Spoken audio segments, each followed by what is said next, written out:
प्रिय छात्रों, आज हम आप लोगों को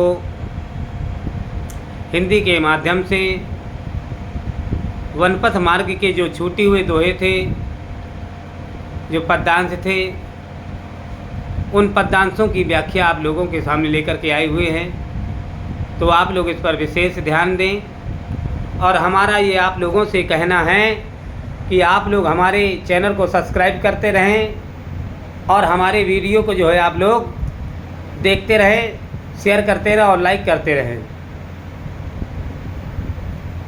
अब ये गर्मी का मौसम चल रहा है, 10-12 दिन बाद आप सभी लोगों की विद्यालय से छुट्टी भी हो जाएंगी। यदि आप हमारे वीडियो को यदि आप लोग सब्सक्राइब कर चुके हैं, चैनल को सब्सक्राइब कर चुके हैं, और यदि आप लोगों ने सब्सक्राइब नहीं किया तो आप लोग सब्सक्राइब करें, हमारे वीडियो को शेयर और लाइक करें। और मैं आप लोगों से ये कहना चाहता हूँ कि आप लोग ध्यान दें, यहाँ पर आप लोग ध्यान दें कि इन पद्यांशों की जो व्याख्याएं आनी हैं आप लोगों की, उसमें बोर्ड पेपर पर, तो बोर्ड पेपर के माध्यम से मैं आप लोगों को बताने चल रहा हूँ। तो आप लोग यदि मेरे वीडियो को अगर आप लोग देखते हैं तो एक एक शब्द, एक एक कल्पना की गई है उस पर, और आप लोग इनको जो है देखें और अपने आप में नोट करें, कापी पर बैठ कर के नोट करते हुए उसको हल करें। एक बार पहले सुने, फिर अपने मन से हल करें। इस तरीके से आपकी पूरी तैयारी धीरे धीरे होती चली जाएगी।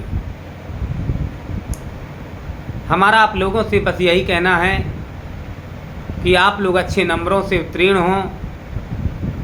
40-50% यदि पास होना है तो वो तो पास होना तो बहुत सब कोई उस तरीके से हो जाता है।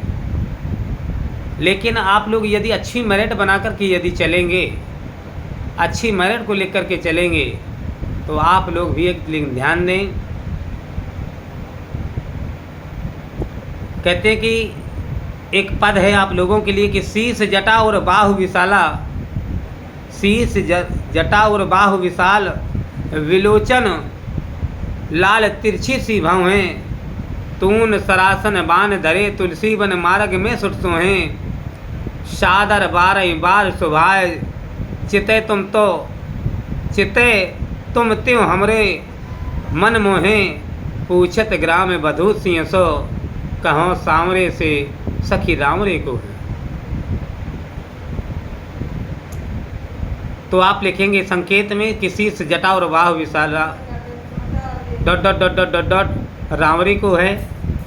फिर आप संदर्भ लिखेंगे प्रस्तुत पद्यांश हमारी पाठ्य पुस्तक हिंदी पद खंड काव्य के वनपथ मार्ग से यह पद्यांश जो है लिया गया है। इसके रचयिता कवि तुलसीदास जी हैं। और फिर इसके बाद आप प्रसंग डालेंगे, लिखेंगे कि कवि तुलसीदास जी ने इस कवितावली से यह पद्यांश लिया गया है। और यहाँ पर ग्राम स्त्रियों की सीता राम के विषय में जानने की जिज्ञासा का यहाँ पर वर्णन किया गया है और कहा गया है। फिर आप लोग व्याख्या हेडिंग डालेंगे और लिखेंगे यहाँ पर कि शीश जटा और बाहु विशाल, विलोचन लाल तिरछी सी भवें। तो ग्राम वधू सीता जी से कह रही हैं, पूछती हैं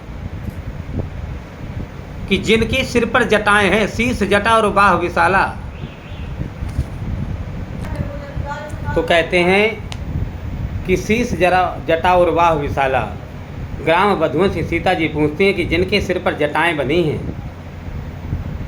वक्ष स्थल भुजाएं विशाल हैं, विलोचन लाल तिरछी विशाल, विलोचन लाल तिरछी सी भवें, और तून सरासन, और जिनके लाल नेत्र और तिरछी सी भवें हैं, तून सरासन, और जो ये तरकस और धनुष बाण धारण किए हुए हैं, वन मार्ग में सुट सोहें, और वन मार्ग में ये बड़े सुंदर प्रतीत हो रहे हैं, सुंदर लग रहे हैं। तो सादर 12 बार सुभाए, चिते तुम त्यों हमरे मन मोहें। आदर सहित स्वाभाविक रूप से बार बार तुम्हें देख करके ये हमारे मन को मोहित करते हैं। पूछत ग्राम वधू सिंह सो, कहो सांवरे से सखी रामरी को है। तो पूछती हैं ग्राम वधुएं, कहती है, हे सखी, ये सांवले रंग के जो हैं वो तुम्हारे कौन लगते हैं। इस प्रकार से ये इसका अनुवाद हुआ, व्याख्या हुई। फिर आप काव्य सौंदर्य लिखेंगे। काव्य सौंदर्य में राम के स्वरूप का यहाँ पर साज सज्जा का सजीव चित्रण वर्णन किया गया है। नंबर दूसरा, स्त्री सुलभ मानसिकता का स्वाभाविक वर्णन किया गया है। विषय के अनुरूप ब्रज भाषा का और अवधि भाषा का अवलोकन किया गया है। अनुप्रास अलंकार की यहाँ पर छटा दिखाई दे रही है। रस श्रृंगारमयी है। अब आपका दूसरा पद है इसी पर कि सुन सुंदर बन सुधारस साने, सयानी है जान की जान भली, तिरछे कर नैन दैन सैन दे, तिन्हें समझे जाए कछु मुस्काएँ चली, तुलसी सोहे तें अवसर सोह सबे, अवलोकत लोचन लाहु अली, अनुराग तड़ाग में भानुदय विकसी, मनोमंजिल कंज कली। फिर कहते हैं कि फिर आप संकेत डालेंगे, सुन सुंदर ban dot dot dot dot मंजुल कंज कली। फिर संकेत के बाद आप लिखेंगे संदर्भ।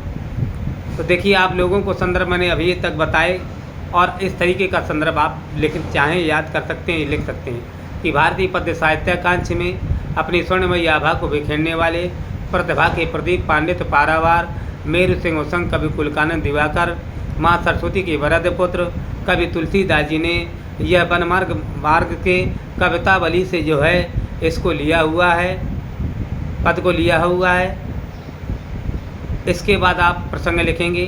प्रसंग में आप लोग यहाँ पर लिखेंगे कि यहाँ पर कवि तुलसीदास जी के द्वारा यह जो सवैये पद का वर्णन किया गया है, सीता ने नेत्रों के संकेत के से जो है राम के साथ अपने संबंध को बताया है, और ग्राम बधियों को सजीव चित्रण का वर्णन किया हुआ है। तो इसके बाद आप व्याख्या करेंगे कि सुन सुंदर बैन सुधारस साने। यहाँ पर जो है ग्राम बधुओं के अमृत रस से सने सुंदर वचनों को सुनकर के बड़ी ही चतुरता के साथ सीता जी ने भी जवाब दिया, और सीता जी ने उनके आशय को भली भांति जान लिया कि वो चाहती क्या है और वो पूछना क्या चाहती हैं। तो ऐसी बातों को सुनकर के सीता जी ने जो है यहाँ पर बताया उन ग्राम वधुओं को कि हे बहनों, सयानी है जानकी जान भली। वो बहुत समझदार थी जगत जननी जानकी जी, और उन्होंने ग्राम वधुओं की जो है इन प्रेममयी भाषा और शब्दों को सुनकर के जानकी जी ने ये समझा कि ये जो पूछ रही हैं कि जिनके सिर पर क्या बंधा हुआ है, जटाएं बंधी हुई हैं, उनकी भुजाएं विशाल हैं, नेत्र उनकी कमल की पंखुड़ियों के समान लाल नेत्र हैं, और उनके भौहें तिरछी सी हैं। जो ये तुम्हारे साथ चल रहे हैं आगे आगे, और जो ये तुम्हारे साथ पीछे पीछे बोल रही हैं, जो तुमसे वार्तालाप कर रहे हैं, कभी तुम्हारी ओर देख लेते हैं, पीछे की ओर देखते हैं और फिर आगे की ओर चल देते हैं। तो हे बहन, ये तुम्हारे कौन हैं? तो कहते हैं कि तिरछे कर नैन सैन दिन हैं, तिन्हें समझाएं कछु मुस्काएं चली। तो उन गोपिकाओं को, उन सखियों को जो है सीता जी ने भी उनकी बातों को सुन करके मन में विचार करते हुए उनसे तिरछे नेत्रों के समान ही सयानी जानकी जी ने उन्हें बताया। भली भांति उनके शब्दों को समझ करके उन्हें भी अपने नेत्रों से तिरछे करके संकेत से ही उन्हें समझाया कि राम के साथ अपना संबंध उन्होंने बताया। तो समझाती हो कि समझाएं कछु मुस्काएं चली, समझाती मुस्कुरा करके चल पड़ी। तो कहते तुलसी तेहि अवसर सोह सबे। कवि तुलसीदास जी कहते हैं कि उस अवसर पर जो सखियां राम सीता को देखने से नेत्र लाभ प्राप्त कर रही थीं, उस समय का जो आनंद प्रतीत हो रहा था उन सखियों को,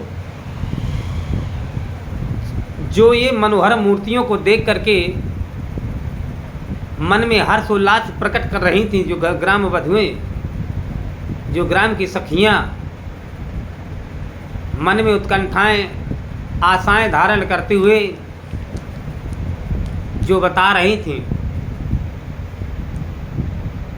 तो यहाँ पर सीता जी ने भी बड़ी चतुरता के साथ अपनी लावणता के भंडार को भरते हुए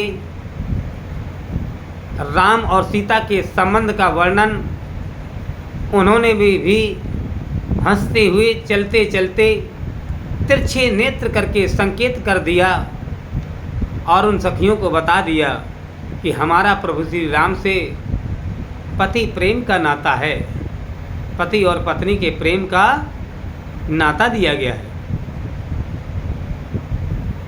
और यहाँ पर कवि तुलसीदास जी कहते हैं कि यह अवसर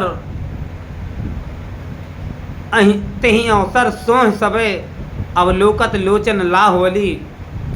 ऐसे अवसर पर जो सखियाँ प्रभु श्री राम सीता को और लक्ष्मण को देखने के लिए जो चल रही थी, तो कमल की सुंदर जैसे जो है नेत्र लाभ प्राप्त करती हैं। कहते अनुराग तड़ाग में भान उदय विकसी मनोमंजुल कंज कली।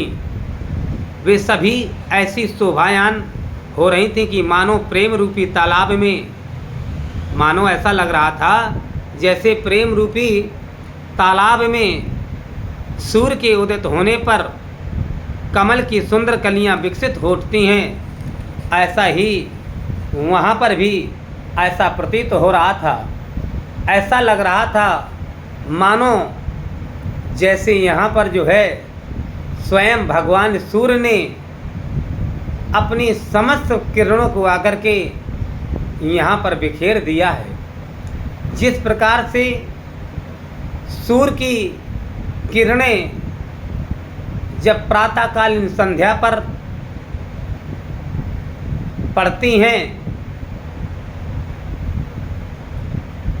तो प्रातःकालीन सूर्य की किरणें जब पृथ्वी पर आकर के समस्त प्राणियों पर पड़ती हैं, पुष्पों पर पड़ती हैं, तब सभी लोग हर्ष उल्लास का भाव प्रकट करते हैं। ऐसे ही भाव प्रकट करने के उपरांत यहाँ पर जो है इसका वर्णन यहाँ पर किया गया है। तो मैं आप सभी लोगों को धन्यवाद करता हुआ अपनी वाणी को यहाँ पर विराम करता हूँ। और मैं आप लोगों से ये बताना चाहता हूँ कि वनपथ मार्ग मैंने आपके सभी दोहों की व्याख्या आप लोगों को बताई। जय जय श्री राधे। धन्यवाद।